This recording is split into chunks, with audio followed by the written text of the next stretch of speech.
கல்யாண வீட்டு டேஸ்ட்டில் சூப்பரான பருப்பு குழம்பு, ரொம்பவும் டேஸ்ட்டான ஒரு பருப்பு குழம்பு எப்படி செய்கிறதுன்னு பார்க்கலாம்.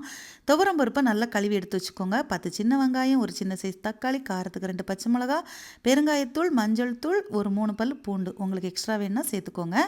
தேவையான கல் உப்பு, அப்புறம் தண்ணி, 2 விசில் போட்டு சூப்பராக இந்த மாதிரி எடுத்து சூப்பராக கடைஞ்சி எடுத்துக்கோங்க. சரி, துவரம் பருப்பு நல்லதாக பார்த்து வாங்கிக்கோங்க.